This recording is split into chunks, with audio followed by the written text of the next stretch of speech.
el doctor José Andrade. Ya lo decía la doctora Claudia al iniciar nuestra reunión. La conferencia de hoy es sobre epistemología educativa, complejidad y transdisciplinariedad. Diálogos religaré. Compañeros, nuevamente pues es un honor compartir con ustedes este espacio, un espacio que prefiero que sea un espacio de diálogo, de conversaciones, que nos permita fortalecer las reflexiones que ustedes ya tienen sobre educación y que de alguna manera en este espacio rizomático, reticulado, de construcción y deconstrucción del conocimiento, pues podamos replantear nuestras ideas y fortalecerlas de manera individual y conjunta. Yo pienso que ese es uno de los objetivos del conocimiento y el conocimiento tiene esa propiedad, tiene que ser legado, transmitido, tiene que ser traspasado. Y ahí en ese traspasado también está el término trans que significa entre, a través y más allá. No quiero como adelantarme a las cosas que vamos a hablar porque siempre ha habido como un sesgo bien interesante sobre el concepto de epistemología, pero la epistemología es preciosa. Es definitivamente todo, como lo diría Denis Nachmanovic, todo el tiempo estamos en la epistemología, pero nos damos cuenta. Sí, todo el tiempo nuestros saberes son saberes epistémicos, pero no tenemos a veces la conciencia de que estamos situados desde un lugar epistemológico o desde las epístemes con la que nosotros construimos nuestra percepción del mundo. Nuevamente, muchísimas gracias a las autoridades del CUNORI por esta nueva invitación y pues espero que en el transcurso de este año no sea la última y que podamos tener la posibilidad de seguirnos encontrando. Doctora Bianca, comienzo, usted me cuenta cuándo puedo comenzar. Adelante, doctor. Puede iniciar. Bueno, lo que vamos a conversar el día de hoy, un segundito, que lo que vamos a hablar es de la epistemología educativa y de la transdisciplinariedad. Eh, Cuando nosotros hablamos de epistemología, entendemos que hay un saber que va más allá del conocimiento, ¿cierto? Del conocimiento como lo conocemos. Pero la epistemología también estudia la validez y los procesos de construcción y justificación del conocimiento. Históricamente hablando, como hemos aprendido en la cultura occidental a reconocer las fases del conocimiento, tenemos como varios elementos históricos. Primero está el mitos, ¿cierto? El mitos, que es una primera forma de conocer muy ligada a la experiencia que tenemos con el ambiente natural. Luego del mito y el rito está la tecné, ¿cierto? Luego está la doxa y luego está la epísteme. Digamos que esta ha sido como la manera como el conocimiento se ha embuclado. Pero cuando hablamos de esta primera epísteme, hacemos alusión a la primera epistemología del conocimiento, la epistemología filosófica grecorromana. Entonces entendemos que esa epistemología es al mismo tiempo eh, doxa, opinión, tecne y rito y mito. Y esto es interesante, porque la epísteme desde sus orígenes nos está mostrando un buclaje entre todos los elementos que le dan forma y sentido. Lógicamente hay rupturas epistemológicas en la forma como nosotros hemos entendido el saber después de antes y después del medioevo con el Renacimiento, pero entendemos que y el punto central es que los pensamientos epistemológicos son pensamientos que involucran diferentes modos epistémicos del conocer. No quiere decir que el mito y el rito no eran formas epistémicas, eran formas epistémicas en su momento de dar respuesta a las exigencias del conocimiento. Entonces, la epistemología va más allá del conocimiento, también estudia su validez y también estudia los procesos de construcción y justificación de ese conocimiento. Entonces, hay diferentes denominaciones que son sumamente aceptadas. Pues primero epistemología, ¿cierto? Filosofía de la ciencia, metaciencia, pero en sí todas las nociones de forma independiente al autor, ¿cierto? Van a examinar de dónde proviene, es decir, sus raíces, los retículos del conocimiento, pero también la legitimidad de esos saberes y también las fuentes que tiene ese conocimiento, de dónde provienen y cómo se han producido. Cuando uno piensa entonces en la epistemología así, entonces uno dice, bueno, ¿en qué tiene o a dónde impacta la epistemología? Pues varias partes, la investigación científica, la educación, los desarrollos tecnológicos e investigativos, pero también el desarrollo profesional e investigativo del educador. Voy a estar haciendo como esos diálogos entre epistemología y educación para que entendamos per se, ¿cierto? Todos de manera conjunta lo que es una epistemología educativa. La epistemología, entonces, no solamente está en esos lados, sino que también se interesará por las limitaciones o los límites que el conocimiento tiene que tener y también va a cuestionar la relación entre el conocimiento y la creencia. Es decir, que si bien parte de la creencia y la experiencia, ese conocimiento único precisa de una organización que le dé forma y sentido en el que desde las que nosotros estemos hablando, en este caso la disciplina, pues de las diversas disciplinas. Frente al tema de la epistemología, creo que Denise Nachmanovich es una de las autoras epistemólogas más interesantes pues, de nuestro siglo, y ella argumenta que todos tenemos una epistemología. Ella habla de una epistemología personal. ¿Por qué? Porque todos nosotros tenemos un conjunto de creencias, valores, supuestos sobre cómo se ha adquirido cierto tipo de conocimiento y cómo ese conocimiento se relaciona con el mundo que nosotros cohabitamos con otras especies. Estos marcos conceptuales influyen en nuestra forma de percibir, interpretar y generar saberes.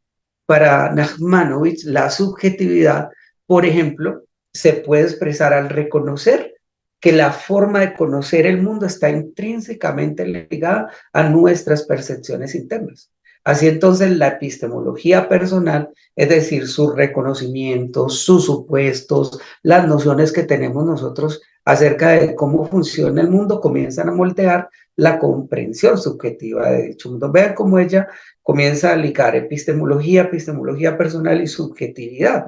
Entonces, ella que termina diciendo, al considerar la complejidad de la subjetividad, también se debe reconocer la diversidad de epistemologías individuales que influyen en la forma en que cada persona percibe y construye su realidad. Aquí ya estamos en otro campo, que es en el campo de la construcción y deconstrucción de la realidad. En adición a esta postura, Michel Foucault no habla de una epistemología, habla de las epístemes. En ese sentido, como que él dice, no hay una epistemología única y reificada, ¿cierto? Sino que él se refiere a que en diferentes periodos históricos y contextos socioculturales han emergido sistemas de pensamiento y de conocimiento particulares que organizan y a la vez dan forma a la comprensión de la realidad. Así, en lugar de considerar la epistemología como una entidad estática y universal, sugiere que el conocimiento se encuentra históricamente situado y que está sujeto a cambios y transformaciones a lo largo del tiempo. Esto me parece precioso, porque en consecuencia cada época o epísteme tiene sus propias reglas, condiciones, categorías y formas de producción del conocimiento, lo que implica la existencia de emergencia de múltiples enfoques epistemológicos en lugar de una única epistemología universal. ¿Sí? Desde ese punto de vista, la postura de Michel Foucault es compleja en sí misma. Ahora vamos al campo de la epistemología de la educación. ¿Qué hace la epistemología de la educación? Se interesa por la forma en que los educandos, o bueno, todos los individuos construyen, adquieren y validan el conocimiento, pero dentro del entorno educativo. Así como también se propende por examinar tanto las fuentes individuales como sociales del conocimiento y las implicaciones que esas teorías filosóficas tienen en las prácticas educativas. De allí los modelos, los campos, los currículos y todos los otros elementos que dan forma al modelo con el que una institución educativa o el paradigma o a los paradigmas con los que una institución educativa fundamenta y da cuenta de sus propios procesos pedagógicos.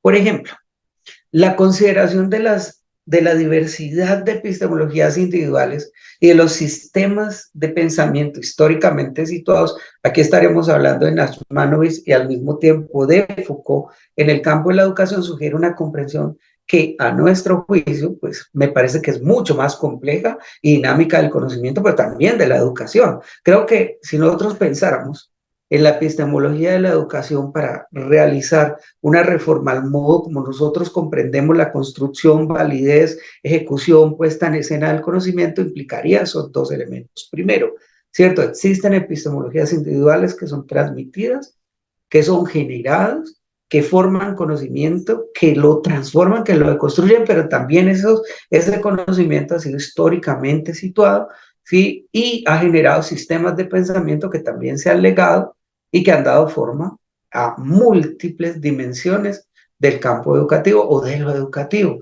No obstante, la historia nos ha mostrado que se prefieren otros campos educativos mucho más bancarios, memorísticos, lineales, aun cuando la naturaleza del conocimiento es multidimensional, es relacional e históricamente situado. Entonces, esto implica que logremos reconocer que las formas de adquirir, construir y validar esos saberes están influenciados por la subjetividad, así como también por los entornos y contextos sociales y culturales en los que ellos se desarrollan. Entonces, la epistemología de la educación jamás podrá ser entendida como una entidad estática universal, sino que debe ser abordada desde una perspectiva mucho más multidimensional, mucho más complejizante y mucho más autoecoorganizada. Es decir, que la epistemología siempre estará en coevolución y en autoecoorganización, porque si no lo estuviera, no pudieran ni reconocer ni integrar la multiplicidad de los enfoques y teorías que influyen en la praxis educativa. ¿Qué quiere decir esto? Que la epistemología no puede ser ni insularizada, ni polarizada, ni universalizada desde ningún punto de vista, ya que esta progresa y se ajusta en relación con el contexto en el que se encuentra. Eso es lo que llamamos coevolución. ¿Sí? ¿Para qué? ¿Y cómo podría lograrlo? A través de un enlace complejo que se llama el diálogo entre saberes, no el diálogo de saberes, sino entre saberes, y a través de las apuestas del paradigma de la complejidad. Entonces, desde allí el conocimiento no será estático, tampoco se va a limitar a una única perspectiva, ¿cierto? Sino que se construye entre, a través y más allá de esas diversas formas del conocimiento. Entonces, conocimiento y contexto se interinfluyen. Y eso implicará que la epistemología de la educación ni se separe de los contextos sociales, culturales e históricos, en donde se produce y se valida, y que al mismo tiempo se moldee y se transforme entre y a través de ellos. Entonces, el proceso de construcción del conocimiento no es lineal, es no lineal, no tiene una única fuente, tiene diversidad de fuentes y en ese sentido es autónomo, heteronómico y a la vez integrativo, ¿cierto? ¿Por qué? Porque esos elementos se van a reorganizar en función de esos contextos y de sus transformaciones. ¿Esto a qué conlleva? A que el conocimiento, casi que parafraseando un poco Humberto Maturana, sea autopoético, es decir, se autogestione, se reajuste, se embucle, se autoorganice dependiendo de las condiciones cambiantes del entorno educativo. De allí la necesidad de actualizar esas perspectivas multiparadigmáticas o monoparadigmáticas y transitar hacia epistemologías mucho más bondadosas, mucho más complejas, que no necesitan literalmente puede ser una reforma inmensa curricular, con acciones concretas como un currículo complejo, como una asignatura de complejidad, como un saber transversal que de alguna manera dé forma y sentido a la reticularidad y la asociación de los saberes. Con eso podríamos tener un elemento, ¿no?, que nos ayude en eso. Entonces, cuando hablamos de epistemología también hablamos de varias preguntas. Siguiente.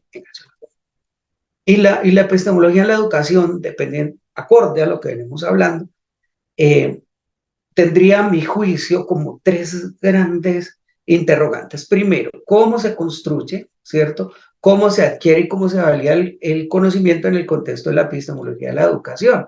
¿Por qué hacernos esta pregunta? Que es una pregunta que debemos hacernos a todos los educadores, que casi nunca nos las hacemos porque estamos en la praxis pedagógica, pero esta pregunta nos permitiría analizar y comprender los métodos y los enfoques pedagógicos utilizados y evaluar su eficiencia en la formación de los individuos desde una perspectiva crítica y reflexiva, a fin de que tanto el pensamiento crítico como la propensión reflexiva sean los elementos que la misma condición epistemológica o la misma propensión epistemológica, pues le brinde a los sujetos.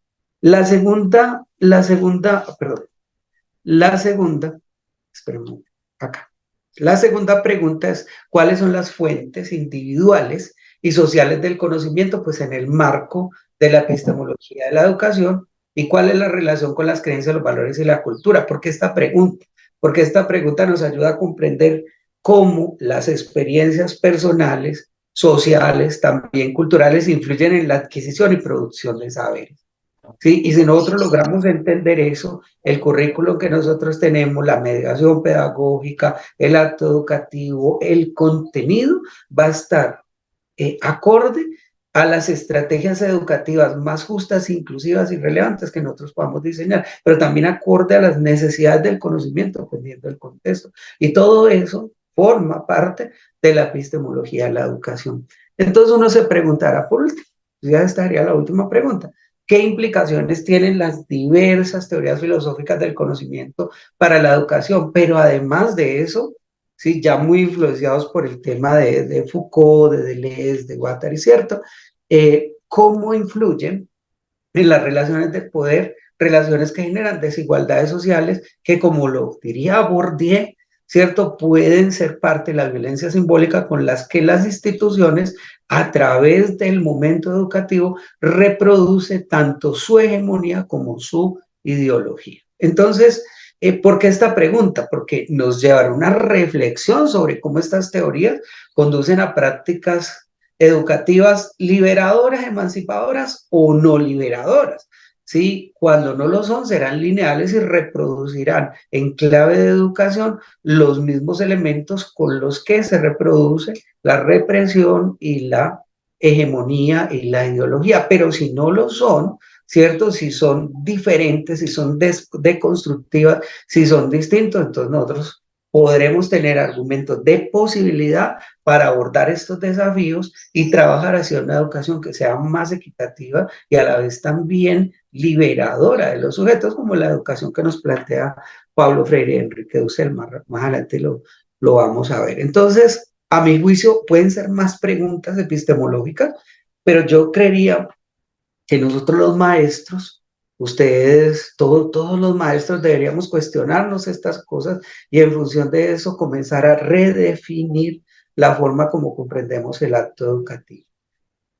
Ok, son muchos los aportes epistemológicos desde la corriente, desde las diversas corrientes del pensamiento, ¿cierto? O sea, hay una diversidad de corrientes filosóficas que han dejado una huella, diría Jacques Lacan, un registro duradero, ¿cierto?, en el desarrollo de los procesos educativos. Entonces, no voy a nombrar solo algunas, pero no todos, porque eso sería tema pues de otro encuentro, pero por ahora entender, desde el empirismo hasta el constructivismo, todas estas corrientes tratan de explicar lo mismo, es decir, tener una perspectiva sobre cómo se genera, valida, transmite, ¿sí? Y reconstruye el conocimiento en el ámbito educativo. Entonces, todas se hicieron la misma pregunta, bueno, más preguntas también, pero por ahora es, ¿qué corrientes representativas? Pues empirismo, racionalismo, positivismo lógico, epistemología crítica, epistemología de la concienciación y la praxis, ¿cierto? Es así, digamos, hay muchas más, pero por ahora eso. Entonces, ¿qué ha pasado en estas corrientes filosóficas? Que no solamente influyeron en teorizaciones abstractas e incomprendibles sobre el conocimiento del acto educativo, sino que también inspiraron prácticas pedagógicas muy concretas. Por ejemplo, ¿cierto? El aprendizaje basado en proyectos, que fue promovido por corrientes como el constructivismo, que enfatiza, ustedes lo saben, la participación del estudiante en la construcción de su propio saber, y otras no las voy a nombrar ahora porque son demasiadas, pero por ahora ese ejemplo. Entonces, algunos filósofos también han aportado una mirada crítica sobre la construcción del conocimiento en contextos históricos sociales. Hay dos en específico a mi juicio, que son Michel Foucault y Gastón Bachelard. Por ejemplo, ellos coinciden en algo, y es que las dinámicas del poder, la sumisión, la represión y la disciplina en las instituciones educativas genera, ¿cierto?, en los investigadores una mayor conciencia sobre la necesidad de igualdad, equidad y participación. Entonces, no solamente es opresión, ¿sí?, sino también que de la misma opresión en los sistemas educativos emergen elementos de subversión de esas lógicas lineales. Pero lógicamente sí, hay dinámicas de poder, hay tendencias hacia la disciplina, hay tendencias a la educación bancaria, pero también esas mismas tendencias, e incluso de violencia simbólica en palabras de Bourdieu, pues generarían también una actitud de subversión en los sujetos que, apuntalada, ¿sí?, por las epístemes y por la conciencia del maestro de transformar el acto educativo, puede generar una subversión epistemológica que nos permita nuevas formas de construir el conocimiento, pero para esto el maestro lo tiene que creer, ¿sí? Y tiene que aprender a reaprender a reflexionar sobre las fuentes, orígenes y validez de su conocimiento, porque cuando lo hace es cuando puede entonces cuestionar la lógica lineal con que está reproduciendo los actos y los momentos educativos. Sí, ya lo decía Morán, yo lo repito mucho en las charlas de las que participo, navegamos en océanos de incertidumbre, pero entonces encallamos en archipiélagos de certezas, porque es mucho más fácil para nosotros adherirnos a la piedra roseta del conocimiento como si fuera la única fuente de la cual emana los saberes, cuando los saberes ni emanan ni son insulares, tienen que ser construidos por esta constante autoecorreflexividad y por este constante buclaje entre los propios conocimientos, buclaje del que nosotros no escapamos, porque todo el tiempo, como lo diría Nasmanovich, estamos en nuestra epistemología personal. Pensadores como Freire, Paulo Freire, Enrique Duce, por ejemplo, abogaron por una, pues yo la llamo así, eso no tiene, digamos, un nombre epistemológico preciso, pero yo creo que se puede decir como epistemología de la concienciación y la praxis, porque ellos veían el conocimiento como una herramienta para la liberación y la transformación social. Es allí donde el conocimiento converge y se convierte en un mecanismo, un dispositivo, una herramienta, una estrategia para subvertir el poder lineal con que se nos instalan ideas para que se incuben en nuestra psique y en nuestras redes reticulares o nuestras redes de conocimientos y de saberes para que luego sean legadas y en vez de subversión se produzca obediencia. Entonces, entendemos que las ideas de estos pensadores han contribuido a una epistemología de la educación que busca promover la emancipación y la igualdad en la sociedad, pero es una igualdad que no es una igualdad matemática, es una igualdad que se va haciendo en la medida de que nosotros somos conscientes del poder que tienen nuestras ideas y de la forma como los conocimientos logran subvertir esas linealidades del saber. Ok, por ejemplo, cuando hablamos en este espacio de la relación y de la importancia de la epistemología con la educación, pues hay muchos elementos pues, que vienen a nuestra cabeza, ¿cierto? La primera es que tiene esta relación entre epistemología y educación, tiene un impacto fundamental en la formación de individuos críticos, dialógicos, reflexivos, pero también con la capacidad de poner a dialogar los saberes, es decir, que actúen desde la lógica, como lo diría Nicolescu, del tercero incluido, no desde la polarización de las ideas que todo el tiempo se nos está mostrando en clave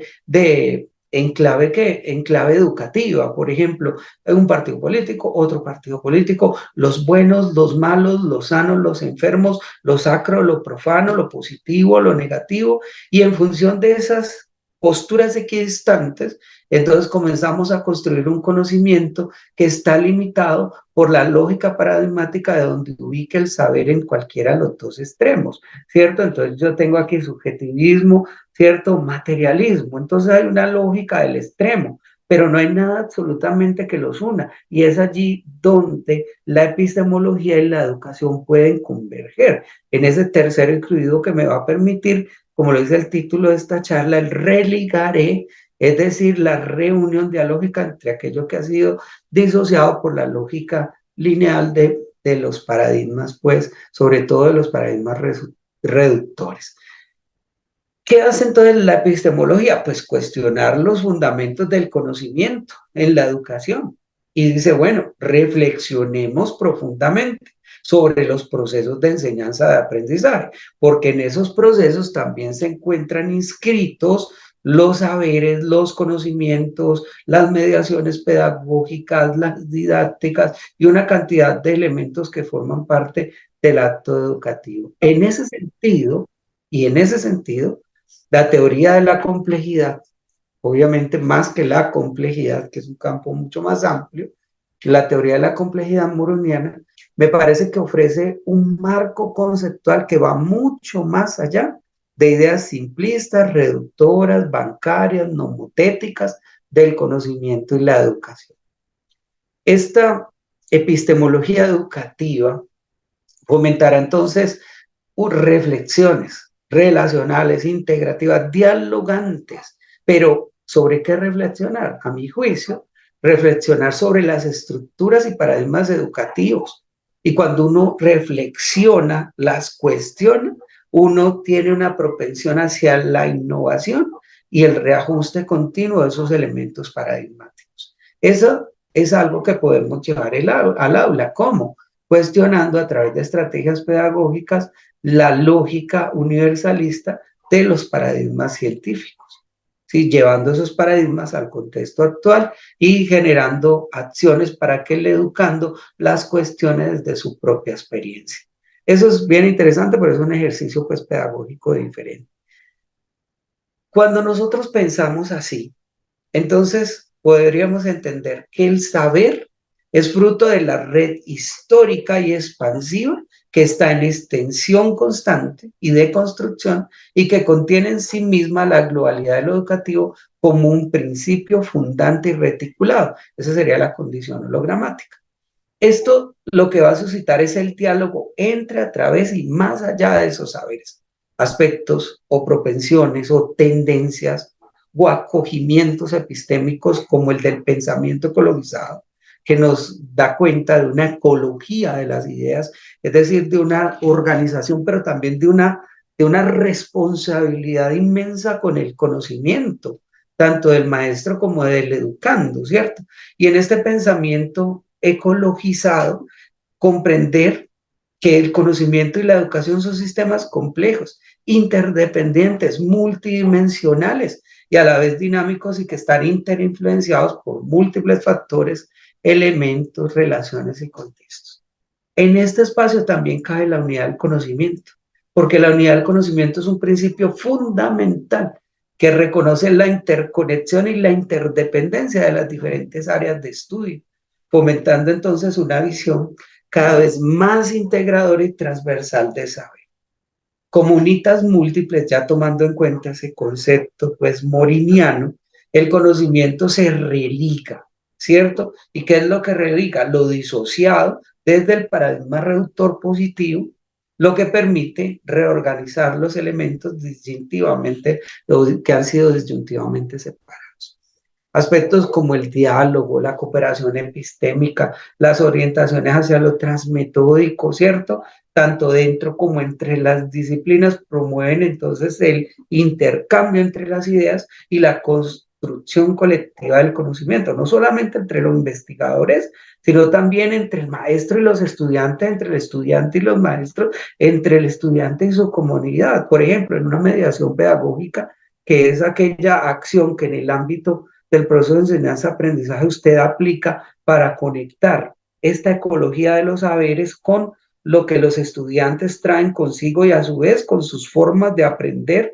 ¿Sí? Esta mediación pedagógica que requiere una planificación didáctica es al mismo tiempo mediación de otras mediaciones. ¿Por qué? Porque el estudiante lleva, no solamente lleva el saber, sino que se lleva esa mediación a otro contexto donde él se convierte el maestro de los otros. Y esta propensión del conocimiento, de autoembuclamiento, es lo que le permite al conocimiento a su vez fluir ¿cierto? Y transversalmente entre todo eso está la epísteme. De allí que el estudiante construya su epistemología personal, pero la deconstruya en función de los diálogos de otras epístemes personales y sociales. Y esto es bien interesante.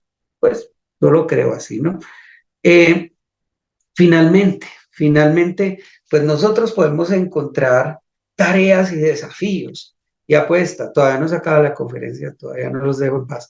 Me faltan todavía algunos elementos. Nos faltan las tareas y los desafíos y las apuestas de la epistemología en la formación docente y en la reforma del currículo. Bueno, primero que todo, siempre la epistemología nos va a proporcionar herramientas conceptuales y metodológicas para comprender los sistemas educativos, ¿cierto? De manera estructurada y organizada. Y nos va a permitir identificar áreas de mejora al currículo y propender por enfoques pedagógicos que sean cada vez más eficientes, como lo diría Magenzo.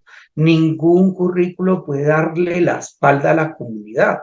Cuando se elabora un currículo, se elabora en función de ese contexto inmediato que a la vez tiene relación con unos contextos diferentes y otros contextos ambientales, locales, globales, mundiales, ¿cierto? Que dan forma a lo curricular. Y cuando yo entiendo las relaciones entre esto, entonces también logro comprender la lógica y la responsabilidad que deben tener o que debemos tener todos con esos conocimientos. Otro de los objetivos es promover una visión integradora de la educación, trascendiendo todas las visiones que sean reductoras, tanto de los conocimientos como de los aprendizajes, y a la vez garantizar la evaluación constante y significativa de esos saberes, pero también de sus currículos. Entonces, para hacerlo, la epistemología también guarda relación con los problemas estructurales de las comunidades. ¿Por qué? Porque si yo tengo unos problemas estructurales que definen mi currículo, esos problemas estructurales tienen una fuente explicativa y unos criterios de validez, y eso es epistemológico. Entonces, ¿la epistemología tiene que ver con eso? Claro que sí. Así que no podemos librarnos de la epistemología, lo que pasa es que no somos completamente conscientes que estamos en un discurso, en un diálogo epistemológico importante. Entonces, todos esos desafíos socioeconómicos, todos esos elementos culturales impactan el sistema educativo y afectan al currículo. Si no lo afectara, el currículo sería entonces lineal, sería absolutamente pragmático e inmodificable. ¿Sí? Y lo que busca un currículo realmente no es una transmisión lineal de saberes o de contenidos o la elaboración de unas competencias donde si usted no tiene la competencia es incompetente. No es eso. Si lo que busca el currículum es acercarlo al conocimiento para que usted se apropie de él y, como diría Tilar de Chardin, usted coja de la nosfera de los saberes aquello que es importante para transformar su contexto y responder a los problemas de época, no a la época de problemas, que de alguna manera dan forma a los modos como esas comunidades interpretan su realidad y viven su realidad a partir de esos elementos. Entonces, ¿qué desempeña un papel crucial en la reforma educativa? Es obviamente la epistemología de la educación. Entonces, va a promover todo lo que nosotros hemos hablado, pero sobre todo un diálogo social, un diálogo cercano, ¿cierto?, a la formulación de unas acciones educativas y transformadoras concretas en esos campos de actuación. Mismas que de pronto a veces las mismas instituciones no permiten estas transformaciones, pero uno como maestro desde su praxis, desde el momento en el que cambió la lógica como no transmite, sino que comparte, construye, deconstruye, retroalimenta, reformula sus ideas, comienza a transformar el sistema educativo, porque quizá esa transformación es primero una autoecotransformación de lo que yo considero es la validez de mis propias epístolas.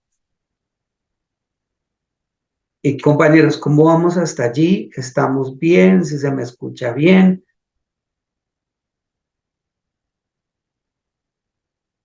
Yo creo que sí. Muy bien, doctor. Muy bien. Ok, Excelente.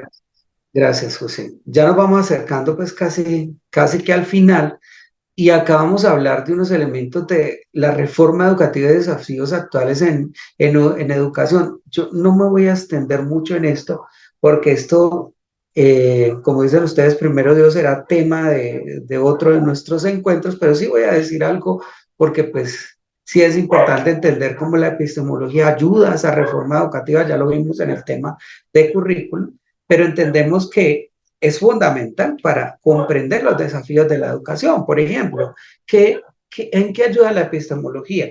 En comprender por qué hay esa falta de integración entre saberes, porque esa dificultad para coger metodologías y epístemes emergentes, cuando en realidad hemos incluso percibido que las epístemes con las que operamos no responden, sí lo hicieron en un momento determinado, no responden a la complejidad de los sistemas y de los procesos educativos. Entonces, primero que todo, cuestionarnos eso y tratar de responderlo. Segundo, ¿cierto? Ayudar que aspectos como la apropiación social del conocimiento sea un objetivo formativo que vaya más allá de un resultado de aprendizaje. Sí, anclado casi siempre al desarrollo de una competencia que está anclado casi siempre a la adquisición de unos contenidos, que está anclado casi siempre a unos procesos de evaluación, que está anclado casi siempre a una clasificación numérica de esos procesos de evaluación, que de alguna manera termina reduciendo el conocimiento al número. Usted sacó tanto, ¿sí? Usted sacó tanto. Y el problema no es que sea el número. El problema es cómo interpretamos el número desde la lógica de la eficiencia de la adquisición y la transformación de los saberes. ¿Sí? Ese, por ejemplo, ese es el diálogo que de alguna manera también nos debemos. ¿Sí? Y mi posición es que regularmente es una interpretación completamente reductora y a menudo injusta con la forma como el educando, incluso usted como maestro, valida la adquisición de esos saberes y la deconstrucción de los mismos. Hay que entender que el conocimiento como objetivo formativo pues va más allá de los resultados de aprendizaje, que hay que tener una mayor empatía social en la formación docente, en la investigación, pero también en la implementación adecuada, ¿no?, de las políticas educativas. La participación del maestro en este diseño de políticas educativas es importante, pero es cada vez más escasa.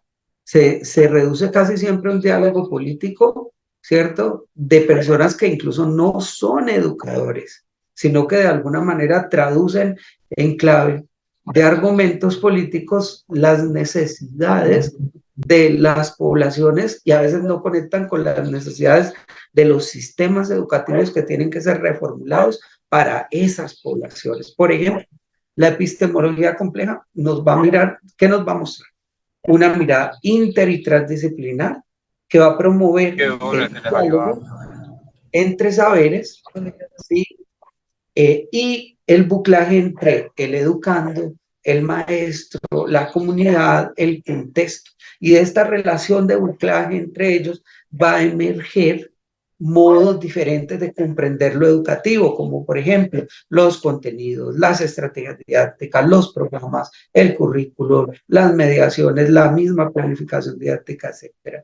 Entonces, ¿qué le pasa a la reforma? Tiene que buscar que se coopere en la identificación de esas raíces estructurales de los problemas, pero que esas raíces estructurales se articulen a unas medidas intercontextuales, que si bien tengan unos elementos transversales que podamos decir, como lo hace Morán en los 7 saberes para la educación del futuro en el 8º saber, que es la historia, hay unos elementos que la reforma educativa debe tener o puede acoger, pero no está diciendo que eso es obligación para la educación del futuro, que la educación del futuro es la educación actual. Él nunca quiso decir que eso iba a ser dentro de 10 años, sino que el futuro es now. Sí, es ahora, es en este momento. Y uno de los elementos que sostiene toda esa lógica, pues es el elemento de la comprensión y la articulación, superando las cegueras del conocimiento. Entonces, ¿esto a qué nos va a llevar? Pues a un debate más colaborativo, a la construcción conjunta de medidas, ¿sí?, pero esas medidas ajustadas a sus entornos educativos, ¿cierto? Y entendiendo que tanto las políticas educativas como las acciones escolares requieren elementos en religaré que nos permitan escuchar las voces de todos. Una reforma educativa tiene que ser cada vez más integrativa y debe incluir la revisión del currículo, la revisión de las prácticas pedagógicas, la inclusión de paradigmas y metodologías emergentes pedagógicas e investigativas acciones didácticas distintas e incluso puede influir en la infraestructura escolar apoyándose en modelos críticos, dialógicos y a la vez complejos, ¿sí? Ahorita vamos a la segunda parte. Voy a tratar de ir como muy rápido en esta segunda parte para que tengamos pues oportunidad de dialogar al final. Y a mí me gustaría comenzar esta segunda parte con una pregunta, ¿cierto? Para hablar ya de transdisciplinariedad. Entonces, porque hemos venido hablando de transdisciplinar, todo el discurso que nosotros acabamos de hacer en este momento, ¿cierto? Es un discurso de la transdisciplinariedad, pero ahorita vamos a centrar en específico lo que significa la transdisciplinariedad en la epistemología de la educación. Entonces, primero, reflexionar sobre los contenidos implica una pregunta, a mi juicio. ¿Es posible planificar y reflexionar sobre contenidos transversales en educación? No sobre asignaturas transversales específicamente, como por ejemplo cuando uno entra a un programa, por ejemplo de posgrado, y uno ve que hay una asignatura transversal. Y esa asignatura es que se da en diferentes programas académicos de pregrado y de posgrado y forma un elemento base, no necesariamente un elemento articulador de las diferentes disciplinas y programas a las cuales transversaliza. Ah, ahí está el verdadero problema. Entonces, una asignatura transversal, ¿transversal de qué?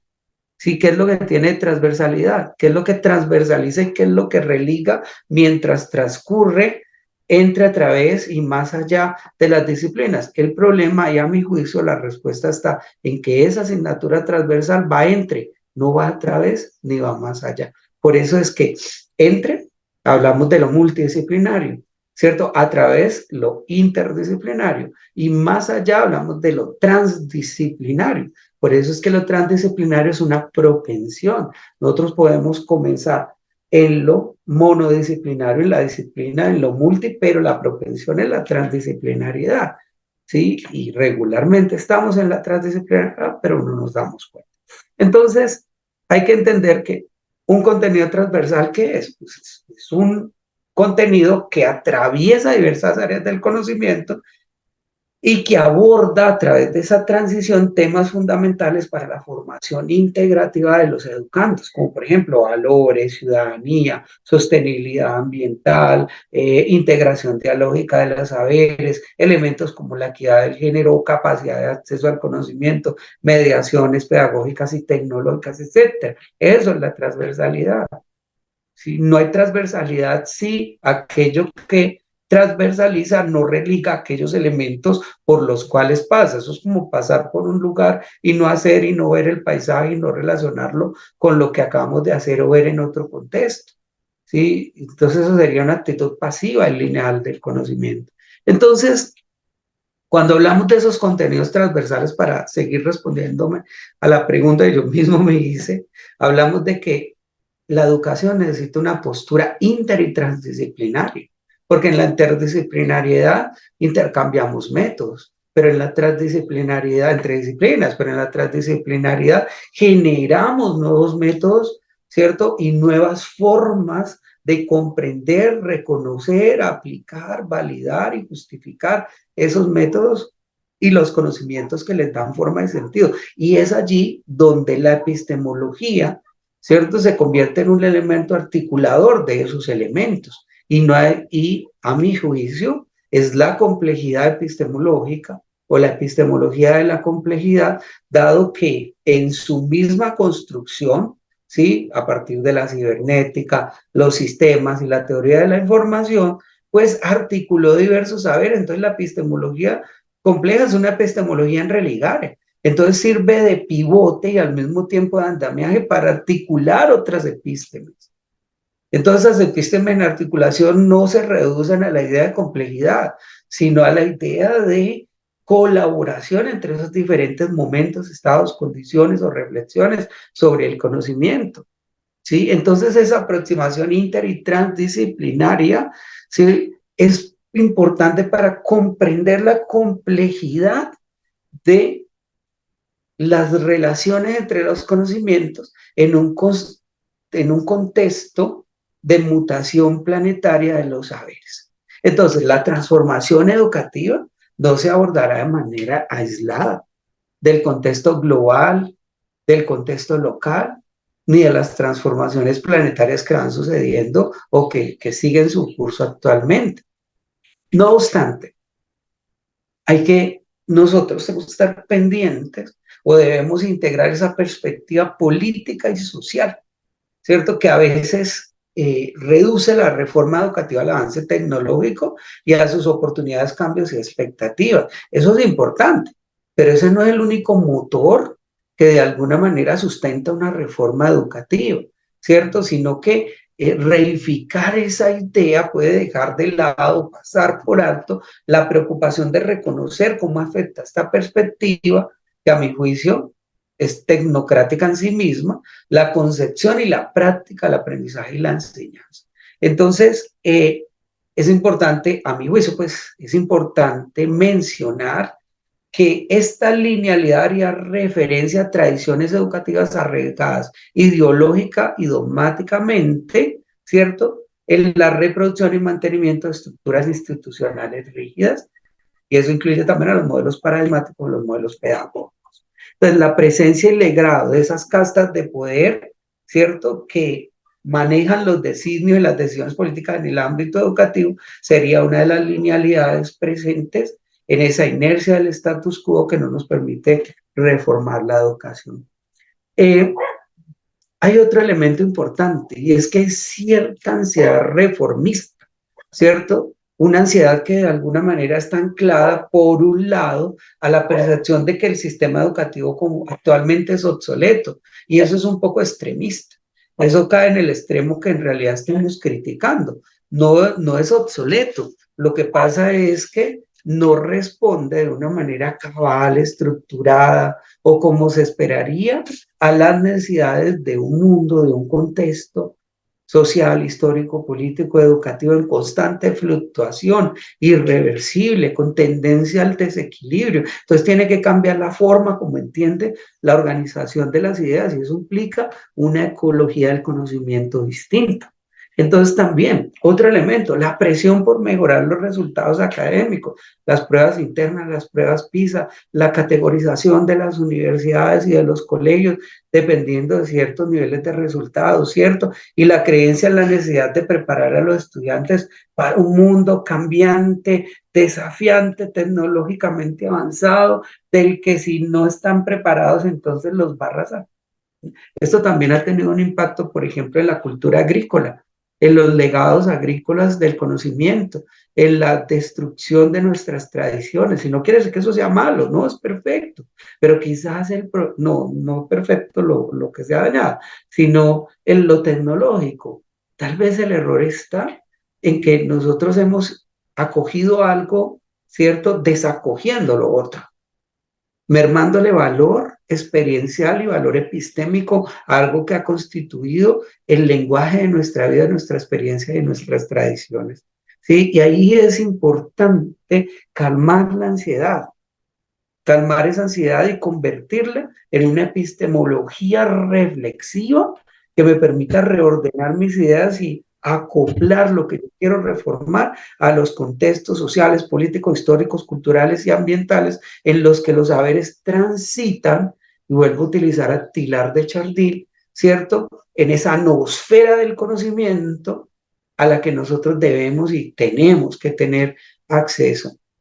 Entonces aquí hay un elemento importante, este tema me fascina, y es el tema del homo suis trascendentalis, que es uno de los elementos de la apuesta de Azarat Nicolescu por la transformación del ser. Entonces el homo suis trascendentalis da cuenta de la idea de que el ser humano, ¿cierto?, es capaz de trascender su propia existencia inmediata y alcanzar un nivel de comprensión y de conciencia más allá de lo puramente material o de lo pragmático.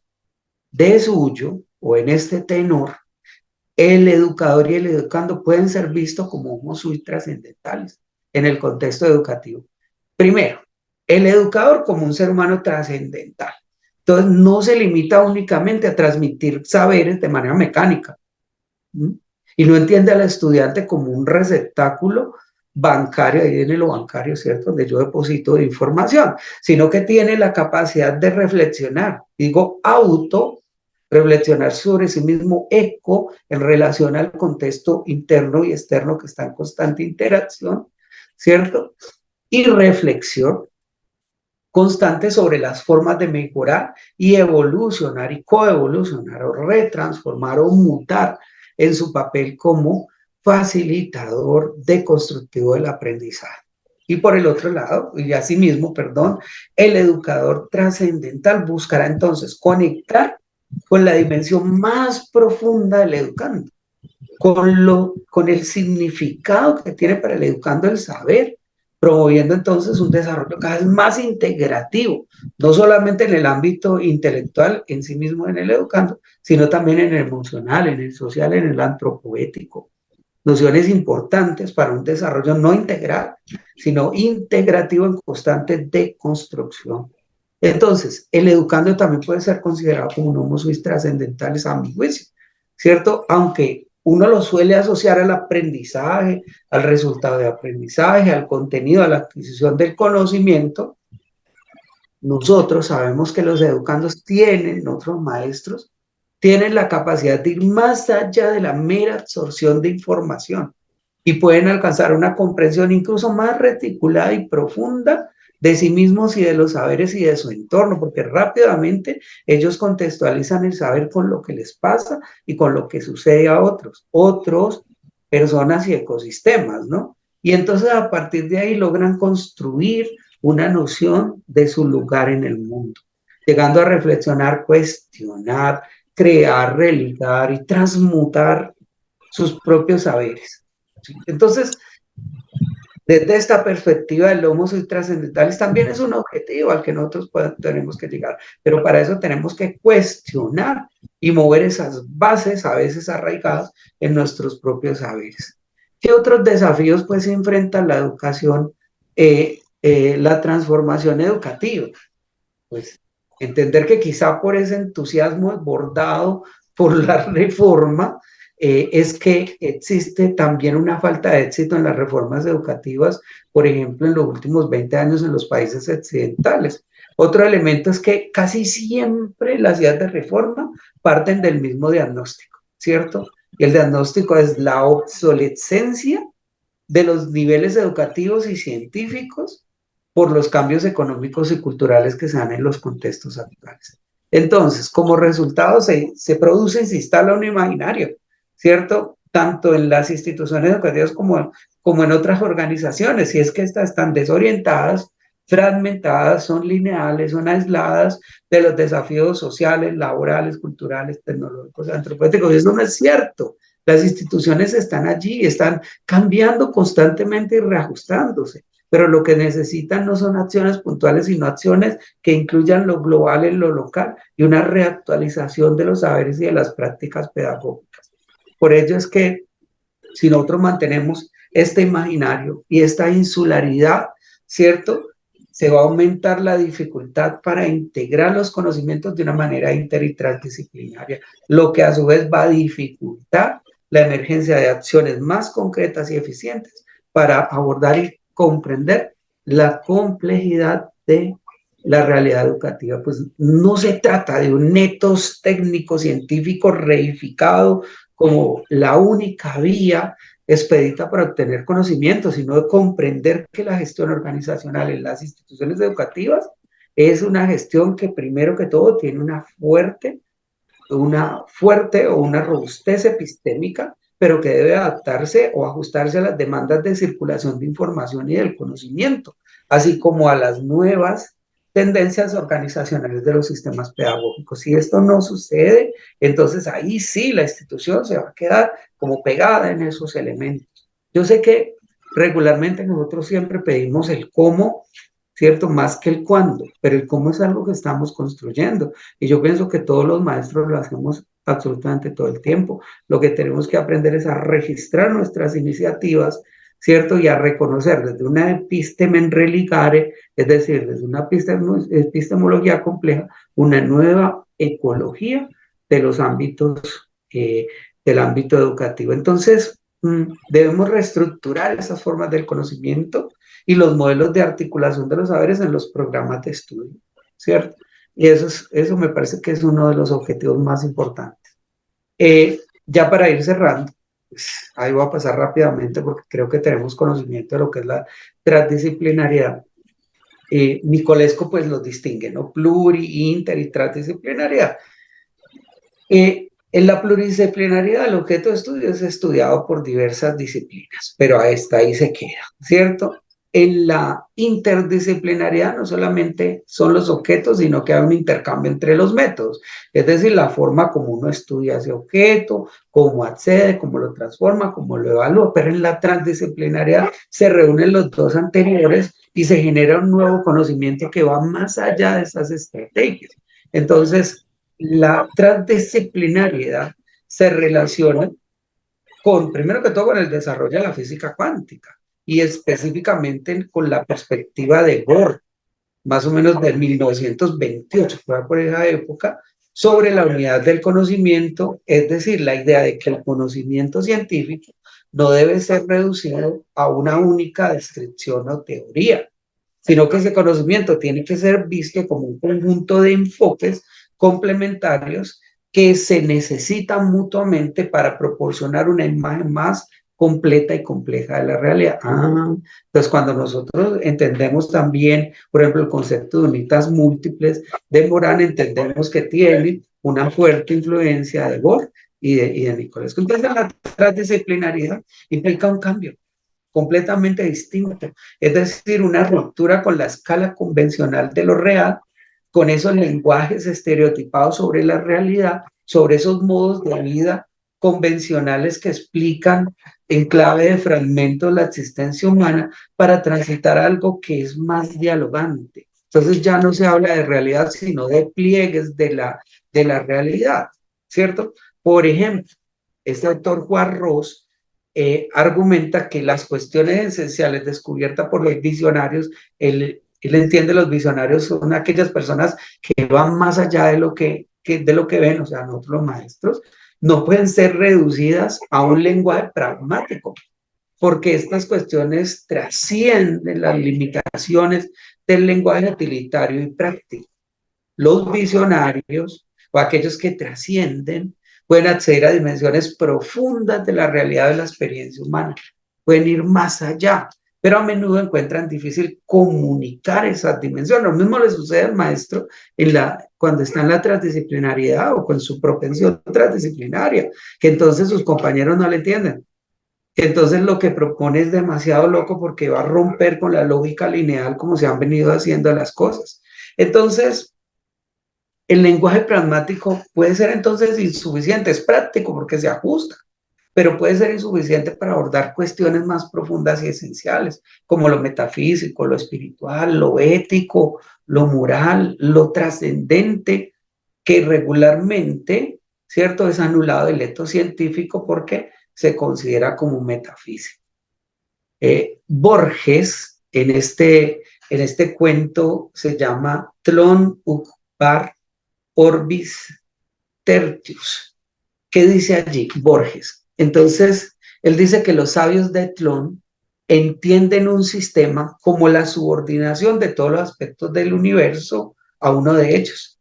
Y ahí destacan la arbitrariedad de cualquier clasificación del universo, debido a que tenemos una limitada comprensión de lo universal. Y eso es bien interesante, porque con esta postura de los sabios de Tlön lo que se hace es desreificar la idea del universalismo en el conocimiento. Pero esto también ha sucedido en varias comunidades indígenas latinoamericanas y centroamericanas, como los mayas en particular, el pueblo quiché, ¿cierto? Los quechuas, los mapuches, los aymaras, comparten también una visión del universo interconectada, pero también holística. Nada sucede sin que afecte lo otro, y eso que sucede es también una afectación de otros elementos o de otras situaciones. Para ellos todos los universos o todos los elementos del cosmos están interrelacionados y son interdependientes. Entonces esta cosmovisión enfatiza la armonía, el equilibrio relativo, pero también la reciprocidad con la naturaleza, como aspectos fundamentales para mantener la salud, ¿sí? No el equilibrio como una vaina estática, sino la salud como articulación de las diversas fluctuaciones en el mundo. Bueno, hay más elementos, no soy experto en el tema, pero me gusta entender que cuando hablamos de transdisciplinaridad lo podemos ligar incluso a dos conceptos, el de Nachmanovic y el de Foucault, de epistemología personal y de epistemología situada históricamente. Entonces, sí hay una epistemología en nuestros pueblos indígenas, pero por supuesto que sí, pero como diría Boaventura de Sousa, hemos sido colonizados por ideas que nos han hecho dudar de nuestras propias epístemes, de nuestros propios aportes científicos y de la capacidad de construcción del conocimiento. Finalmente, creo yo que la problemática de la transdisciplinariedad en el contexto educativo, pues, tiene que ver con varias cosas. Primero, con la dificultad de articular el diálogo entre los saberes y en fomentar una actitud dialógica que se manifieste en los diseños curriculares y en la actuación del maestro en el escenario educativo, lo que debe tiene un impacto si no se hace en linealidad en el proceso de enseñanza-aprendizaje. Esto también está ligado pues como a varios aspectos, ¿no? Primero la crisis paradigmática, gracias a esa crisis paradigmática que ha permitido la emergencia de unos nuevos paradigmas y también las repercusiones en los paradigmas educativos dominantes que se comenzaron a caer dada la simplificación y la mercantilización y la mecanización de los procesos educativos. A su vez, surgen pues nuevos paradigmas que cuestionan esta linealidad a la linealidad de los paradigmas vigentes en educación, ¿cierto? Y se aumenta la percepción de la complejidad del mundo, ¿sí? Y la complejidad del sistema educativo. Esto es complejo. De hecho, la palabra compleja comienza a ser parte de nuestro argot popular. Obviamente, como lo diría Morán en su texto, complejidad restringida y generalizada, es una complejidad interpretada como complicación, como algo inentendible, cuando en realidad la complejidad es un desafío, es una propensión, es una invitación a repensar desde una clave relacional y dialógica otras formas de conocer, de interpretar esos conocimientos. Entonces, hay otro elemento, ¿no? Y es que hay una necesidad grande de establecer una conexión multidimensional del ser con los conocimientos, pero también con otros seres, no solamente con nosotros seres humanos, sino también con otras especies, en función de esa noción antropoética, esa responsabilidad que nosotros tenemos con nuestros contextos para poder integrarnos y reorganizar las relaciones ecológicas que tenemos con otros ecosistemas, con otros individuos, con otras especies. De ahí la relación individuo-sociedad-especie pues, presente en los 7 saberes necesarios para la educación del futuro de Edgar Morin, una relación que nosotros no debemos de romper en función de objetivos mercantilistas y lineales del conocimiento o de la explotación de los recursos. Siempre los prefijos inter y trans nos van a sugerir cierto tipo de relaciones de reciprocidad, de cooperación, de interdependencia, de intercambio, ¿sí? ¿Entre qué? Entre métodos, metodologías, estrategias, experiencias, instrumentos, diseños investigativos, contenidos pedagógicos, ¿cierto? Que nos van a permitir reinterpretar las formas como las disciplinas trascienden. Esto es involucra, pues a mi juicio, como una transformación recíproca, ¿sí? En el que cada cosa, en ese quid pro quo que es el proceso de aprendizaje, se va a retroalimentar. Cuando habla Nicolescu de transdisciplinariedad, lo hace en 1996, ¿cierto? En el coloquio de la OCSE, en Niza. Él ahí habla, pero también habían otros autores que también han abordado el término. Jean Piaget, a partir de lo que habló Azarán Nicolescu, ¿cierto? Jean Piaget, por ejemplo, es en 1970, que en el coloquio de la OCSE que Azarán Nicolescu corrigió.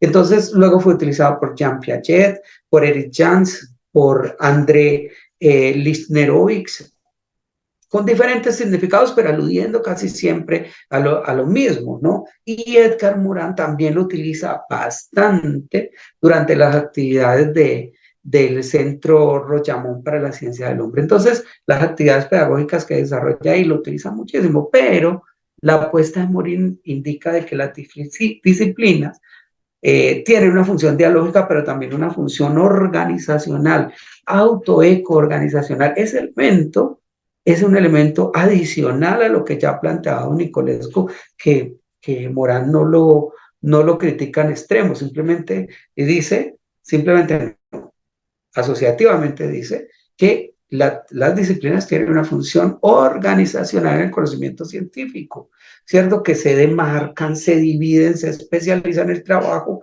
pero cada vez que lo hacen entran en relación con otras. Y es ahí donde la transdisciplinariedad emerge como un elemento que reticule, reorganiza las insularidades entre esas diferentes disciplinas. Entonces, en otras palabras, si uno quisiera comprender un tema o un campo del conocimiento, entonces uno, ¿qué tiene que hacer? Integrar diferentes puntos de vista, diferentes posiciones, diferentes apuestas disciplinares, ya que cada uno ofrece una visión parcial limitada de la realidad. ¿Dónde está la complejidad guión transdisciplinaria? En la articulación de estos elementos, y para eso nosotros utilizamos el lenguaje. ¿Sí? El lenguaje en su capacidad asociativa, que a la vez está mezclada y cargada de experiencia, de sentido, de conexión y de comunión con esos conocimientos. Finalmente, ya,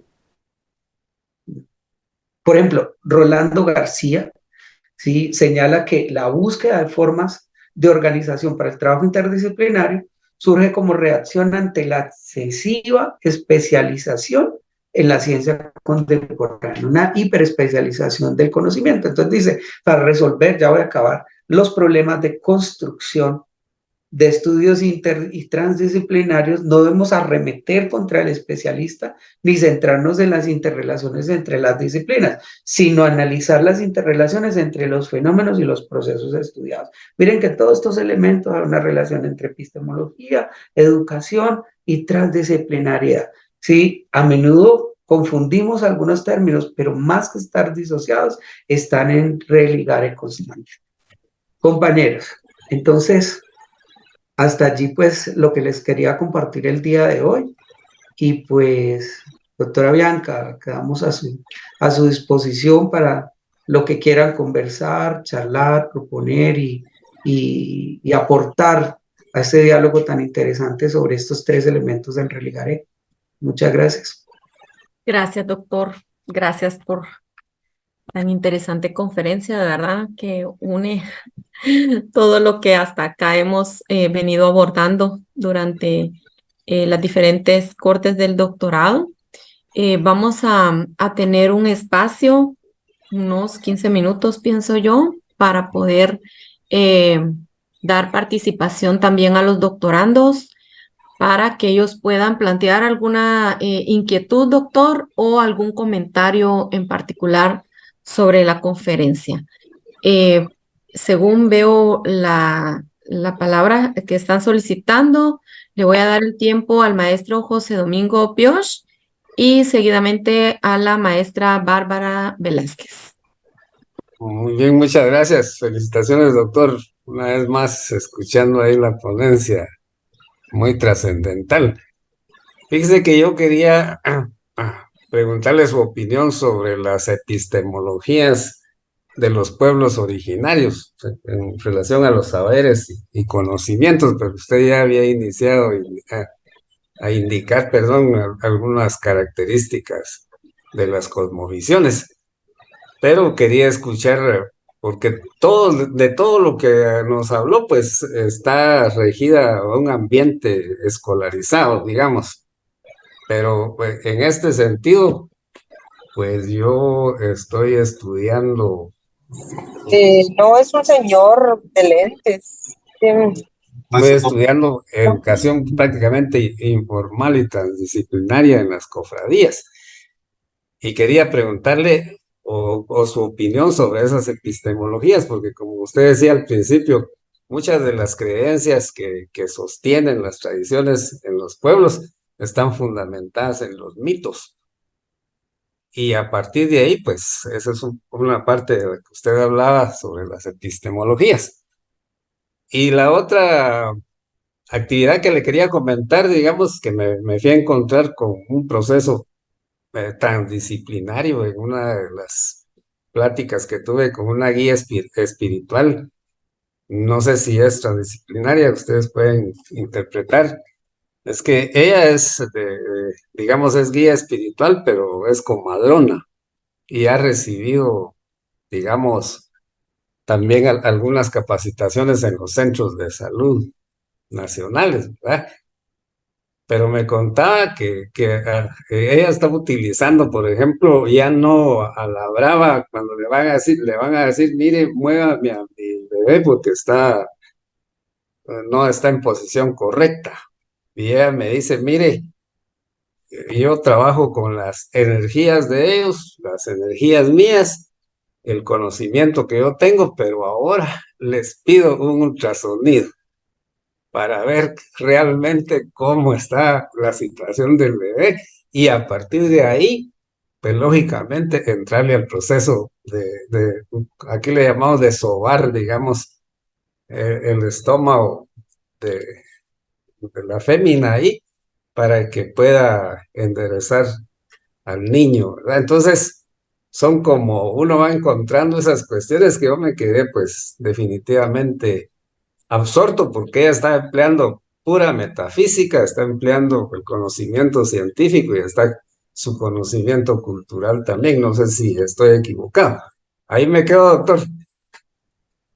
Yo creo que sí. Muchísimas gracias, José Domingo. Qué gusto volver a saludarte, encontrarnos nuevamente en este espacio. Espero que el próximo sea personal con un cafecito. Bueno, yo coincido. Lo que ella está haciendo es un religare, ¿cierto? Está reticulando los diferentes saberes, pero hay algo interesante y es que está en apertura a nuevas prácticas. Ella no se enquistó en su conocimiento, no se insularizó porque el conocimiento de ella ya está religado, sino que lo abrió. Esa es una propensión transdisciplinar.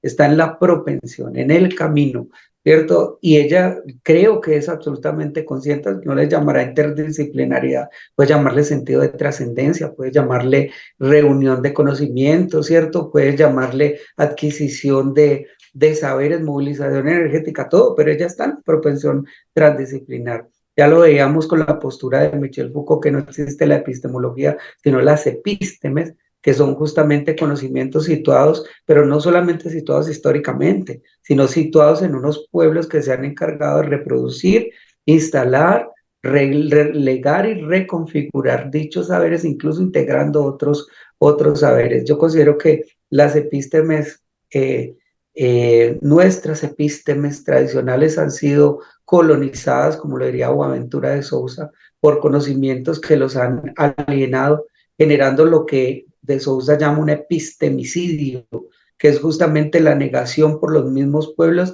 de sus propios referentes ideológicos, no ideológicos, epistemológicos. Puede que la epistemología no, el pueblo indígena no le llame episteme a eso, le llama conocimiento, le llama tradición, pero hay una fuente de saberes importantísimos que le ha permitido a la humanidad y a esa comunidad persistir en el tiempo, no solamente a través de sus funciones biológicas reproductivas, sino a través de los saberes.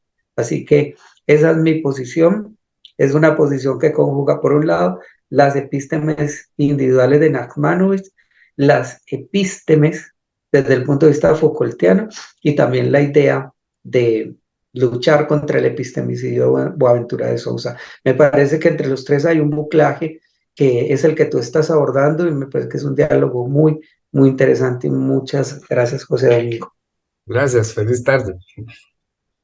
Gracias, gracias, doctor. Voy a dar el tiempo entonces a la maestra Bárbara Velázquez y luego a la maestra Marta González. Gracias, un gusto volverlo a saludar, doctor Andrade. Mismo. Tenía una duda acerca de que si la complejidad en educación es pragmática. Lo pragmático es parte de la complejidad. El reduccionismo está en pensar que el pragmatismo es el único escenario desde el que podemos llevar a cabo los procesos educativos. Si nosotros dijéramos que no está incluido, estaríamos operando desde el mismo dispositivo reductor que criticamos, es decir, diciendo que el pragmatismo no vale. Fue una tendencia, fue un conocimiento que es válido que lo fue en educación durante mucho tiempo, pero que no es el único. Hay que tomar en cuenta que la postura compleja lo que intenta es hacer religares, es decir, ir más allá de esos conocimientos que están situados en un nicho epistemológico único y paradigmático y ponerlo a dialogar con otros. Lo pragmático es al mismo tiempo relacional, porque lo relacional nos va a llevar a unas prácticas pedagógicas, pero también a unas prácticas discursivas, que de alguna manera nos van a permitir que seamos conscientes de la producción de conocimiento. Así que decir completamente que lo pragmático no sirve superar desde lo que criticamos, pero argumentar que lo pragmático es uno de los elementos con los que se construye conocimiento, pero que se correlaciona o que se relaciona con otros modelos epistemológicos, es algo más que es algo que va más hacia el diálogo de saberes y a la complejidad en sí mismo.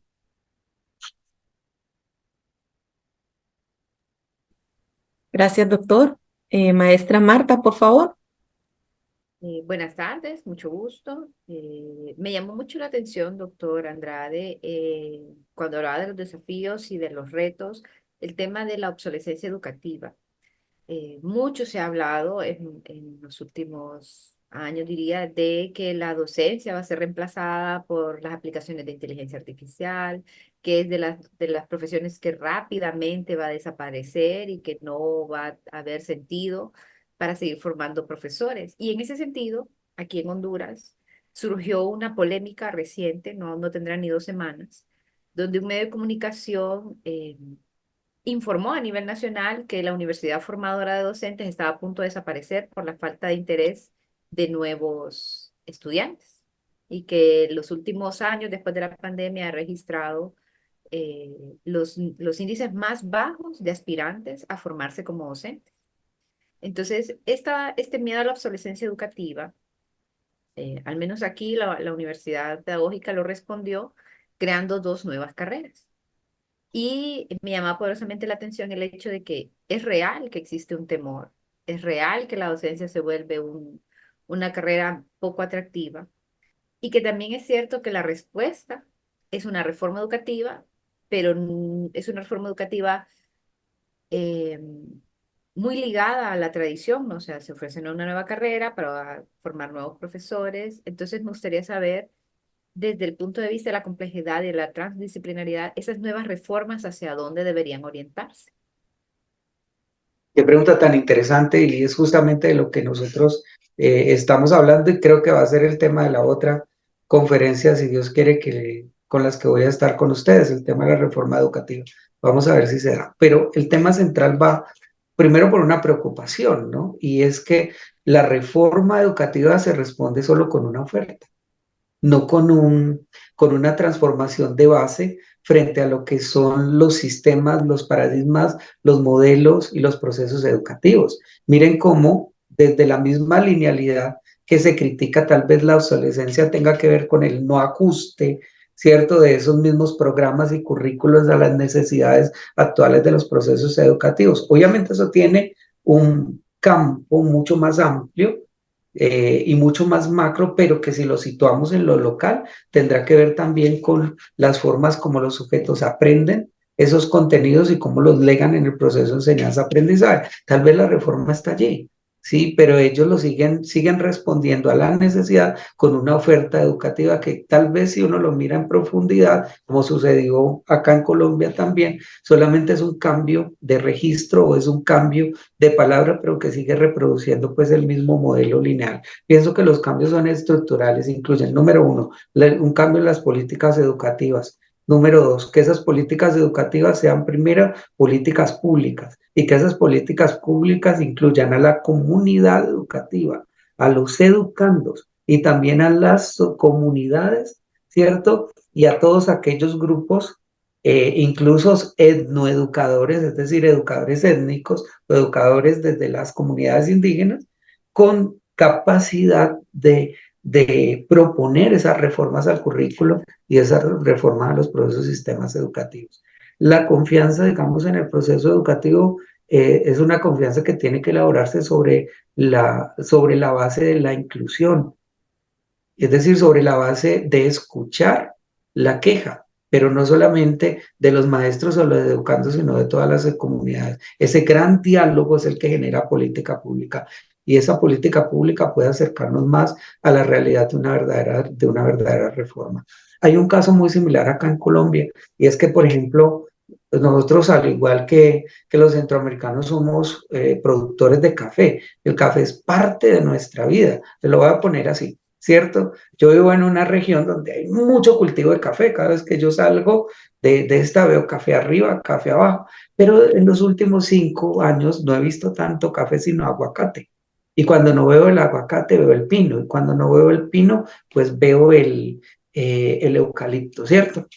Y eso tiene unos impactos ambientales complejos, no solamente en la producción, sino también en la familia. Uno de ellos es que los jóvenes ya no quieren cultivar café, ya no quieren recoger café. Sí, hemos tenido un efecto de la migración venezolana que ha hecho que muchos de ellos ingresen a la recolección del café, pero son temporales porque están de paso. Entonces la cultura del café se transformó y ya no tenemos fincas cafeteras, sino fincas turísticas cafeteras. Ya no se recoge el café, sino que usted vaya, ya recoge el café, lo pela, lo quema y le hace todo el trabajo y paga como $100 por todo eso, ¿cierto? Carísimo. Pero le hacen todo ese proceso. Entonces la cultura del café se comercializó y lo mismo ha sucedido con algunos, con la educación, ¿sí? Ha habido como una comercialización del educativo y ha habido un cambio en el imaginario sobre el educador muy potente que tenemos que reconfigurar. Y eso se hace a través de mejores prácticas inclusivas en los diálogos sobre la educación.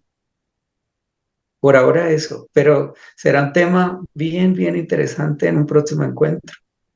Voy a prepararme para ese día Doctor. mejor. Gracias, doctor. Voy a dar entonces la palabra al maestro Wilson Castañeda y luego al maestro Sergio Gatica. Muchas gracias, doctora. Doctor, yo quisiera en primer lugar felicitarlo por esta interesante conferencia. Eh, me encantó, me gustó mucho el abordaje de los temas de una forma bastante, bueno, aunque a veces la palabra no sea bien interpretada, pero bastante transversal y bastante integral. Y segundo, soy un atrevido porque yo apenas estoy empezando el doctorado y ya me atrevo a hacerle un par de preguntas y eso, pues eh, tiene también su valor, ¿verdad? Sobre todo ante tantos colegas doctorandos.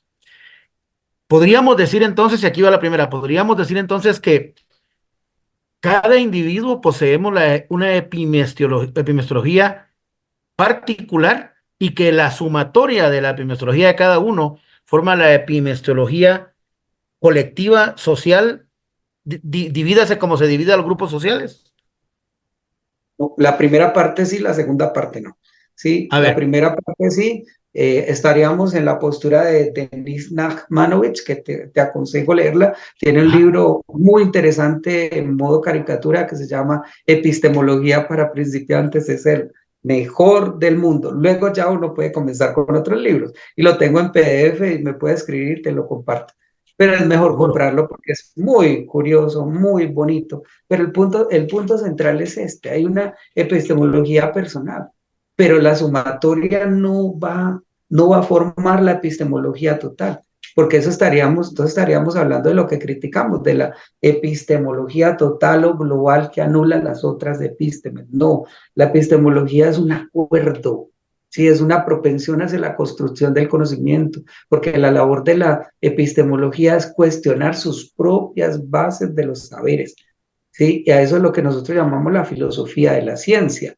¿Sí? Listo, el fundamento epistemológico que cuestiona las bases, los orígenes y la estructura del conocimiento. Es así. La filosofía de la ciencia es justamente la estructura que se forma cuando la epistemología se cuestiona a sí misma. ¿Será mi conocimiento válido? ¿Será mi conocimiento pertinente? ¿Es real lo que yo vengo construyendo de hace mucho tiempo atrás? En el caso, pues, que desde el fetiche la epistemología se hablará a sí misma, ¿cierto? Se diría eso. Yo estaré en un conocimiento válido. ¿Por qué? Porque si no lo hiciera, caería en el reduccionismo de sus propios elementos epistemológicos. Así que no puede ser. De hecho, para los compañeros de pronto ya tienen noción de la teoría de los sistemas complejos, estas son las leyes. El todo es más que la suma de sus partes. ¿Listo? El todo no se Gracias. reduce a la suma de sus partes. Muy bien. Y la Señor. otra pregunta que no tiene mucha relación con esto es si esta epimestología que cada uno va trayendo ha sufrido, digamos, como curvas ascendentes y descendentes, influenciadas por eventos como pandemias, guerras, desastres naturales, etcétera. Sí. Sí, todas las epistemologías van cambiando, porque son modos particulares de comprender el mundo desde una perspectiva de lo global. Hay un principio que en complejidad se llama el principio hologramático, que tiene que ver con la capacidad de que el todo está presente en la parte, pero ese todo es transformacional. De forma que cada vez que nosotros miramos la realidad o el pliegue de realidad, la realidad está sujeta a cambios, transformándose a sí misma. Por ejemplo, el sistema nervioso central da forma al encéfalo, ¿cierto? Ese es el encéfalo, pero cada neurona contiene la totalidad de la información del encéfalo. Ese es el principio hologramático. Lo mismo sucede con los conocimientos. Cada conocimiento es conocimiento de otros conocimientos que albergan en su interior la globalidad de todos los saberes. Entonces la epistemología va por esa condición hologramática, por una transformación, por una deconstrucción significante de la validez y de la pertinencia de los saberes. Comprenderlo nos va a llevar a que nosotros tengamos una postura mucho más amplia, ¿cierto? De una propensión organizacional de los saberes distintos. Muchísimas gracias. Un placer, un placer. Gracias por la provocación. Gracias, doctor. Adelante, maestro Sergio Gatica. Yo creo que es la última pregunta, ¿verdad? Muchas gracias, buenas tardes. ¿Se escucha? Sí, maestro. Sí, le escuchamos. Sí, muy amable, pero en primer lugar, doctor, permítame felicitarlo porque es verdaderamente admirable desde mi punto de vista cómo hilvana a personajes como Teilhard de Chardin, a Jorge Luis Borges, a Gastón Bachelard, y es, eh, es apasionante y es admirable. Y también, pues, quiero felicitar a las personas organizadoras por haber invitado a un conferenciante de primera línea, ¿no? Es verdaderamente reconocible. Ahora, eh, quiero evocar o mencionar 2 años, 1968 y 1989. De acuerdo a su exposición al inicio, pues se mencionaba de la epistemología de la liberación, mencionó de último a de Sousa, y, y pues en el 68 como que hubo una oportunidad para la especie o para la humanidad de poder definir rumbos humanísticos hacia los que propende la parte teórica de la obra de Morán y todo lo que tiene que ver con la teoría de sistemas, la complejidad, etcétera. Pero luego, en el año 89, como recordaremos, pues se dio la caída del muro de Berlín, que no es una apología de ese llamado socialismo real, sino que de alguna manera se entronizó lo que se denomina el pensamiento único. Entonces, ¿hasta qué punto a estas alturas de casi pasado un cuarto de siglo del 21, ¿no?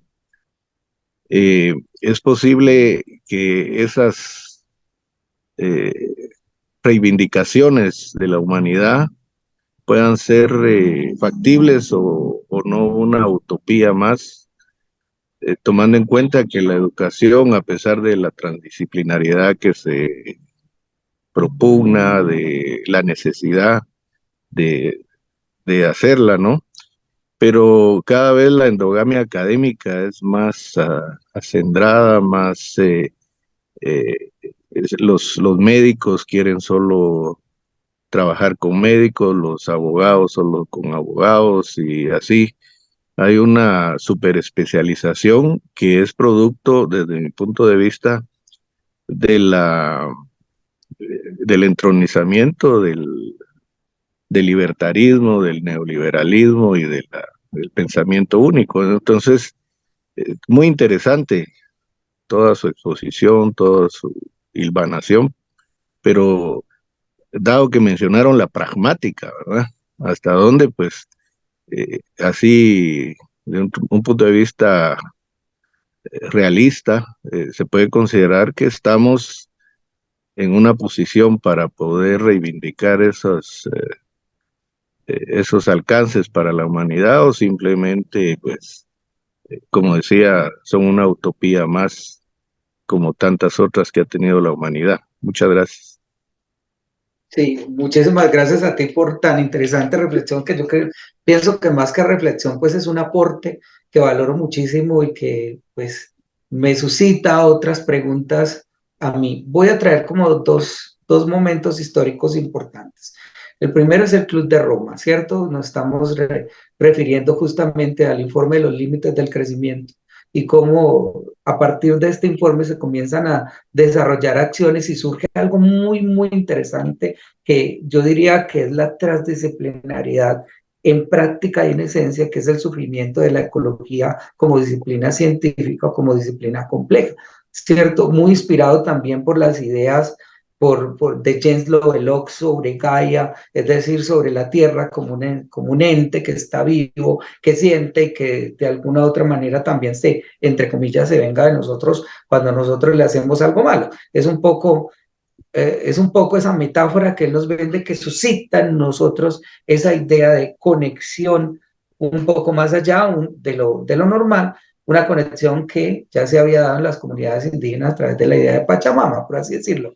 La pregunta va, es el primer hito histórico, listo, que transforma en gran medida nuestra percepción de lo global, de lo complejo y de responsabilidad ambiental. Y el segundo es Ignacio Martín Baró. Cuando Ignacio Martín Baró hace una crítica directa al conocimiento y la investigación y dice, nosotros, no están no las palabras textuales, pero más o menos así, nosotros nos hemos encargado de exportar modelos explicativos que nada tienen que ver con la historia de nuestros pueblos, cuadrándolos casi forzadamente, lo que suscita que perdamos primero nuestra capacidad de reflexionar sobre eso. Y segundo, nuestra libertad sobre nuestras propias epístemes. Y esto es bien interesante porque más que identificar un problema, lo que estos dos hitos históricos nos muestran es la posibilidad de apropiarnos de estos saberes. Si nosotros vemos un poco la historia de los cambios, que sigue habiendo depredación ambiental, que siguen habiendo los mismos motores cuatro motores del desarrollo, que son la ciencia, la tecnología, la industria y la economía, que nos van llevando prácticamente, como diría Morán, a un Titanic planetario, donde no estamos viendo el verdadero problema. Incluso con eso, han habido acciones en las que la y la transdisciplinariedad ha estado presente. Por ejemplo, la emergencia de procesos formativos con una base cultural o intercultural en nuestros pueblos americanos es muestra de eso. La generación de entidades como la Claxo, ¿cierto?, que de alguna manera reivindican las acciones políticas y el pensamiento latinoamericano es importante, al igual que otro tipo de organizaciones, pero en especial eso, la posibilidad de acoger modelos emergentes, de integrar modelos etnoeducativos a la educación actual también ha sido muestra de que nosotros estamos en eso. Obviamente, como tú bien lo dices, es un mundo bien tecnocrático. Ese concepto de Foucault desde hace muchísimo tiempo pues está allí y lo hemos visto en la práctica actual, pero también han habido oportunidades de nosotros de replantear, de generar una subversión epistemológica ante esas epístemes y yo pienso que lo estamos haciendo. No es que sea una utopía, porque las utopías se ahogan en sus propias consideraciones ilusorias. Esta es una realidad. Y las mismas crisis educativas, como lo decía la compañera antes de ti, nos han mostrado la necesidad de reformular los procesos y los sistemas educativos con políticas inter y transnacionales, pero también locales. Yo creo, compañero, que estamos, Sergio, en eso y que nuestra labor como docente es primero hacer esta autoecorreflexión para transformar nuestras ideas y luego transmitir esas autorreflexiones a otros escenarios y contextos de aprendizaje. Hasta allí me voy a quedar en la respuesta. Muchas gracias. Muy Gracias. agradecido. Gracias, doctor. Tengo otra pregunta en el chat del maestro Eduardo Orellana. El maestro pregunta si es posible la construcción y validación de un conocimiento compartido global como parte de una noósfera o conciencia compartida, la bioética global, por ejemplo, y otros valores como la conciencia ecológica y la valorización de la vida. Yo pienso que vuelvo un poco a la pregunta anterior. Yo pienso que estamos en eso.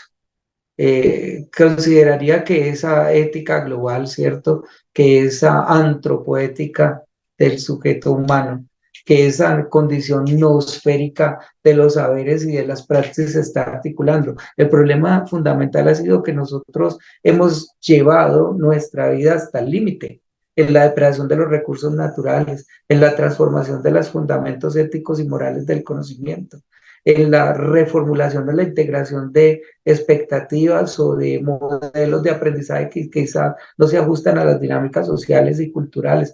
En los epistemicidios lo hemos llevado al extremo, pero ha habido una conciencia diferente. Por ejemplo, la pandemia fue algo que todos lo vivimos y nos desató esto. Nos permitió reconfigurar, replantear, rehacer muchas cosas. Y nosotros hemos vivido esos cambios de alguna otra manera. No podemos, hay personas que de pronto no les impactó de una manera como a otras, pero de alguna manera nosotros también comenzamos a cambiar las percepciones y sentidos que tenemos, por ejemplo, esta percepción ecológica, ¿cierto? Nuestra habitabilidad de los espacios compartidos, pero también la responsabilidad que tenemos con nuestras ideas. El punto es que a veces tuvimos que llegar justamente hasta ese límite en el que de alguna otra manera íbamos a estar cercanos a la autodestrucción para reflexionar. El aprendizaje no está en llegar hasta allí. El aprendizaje es transcurrir el camino reflexionando sobre mejores formas del convivir. Así que yo sí creo, compañero, y coincido contigo,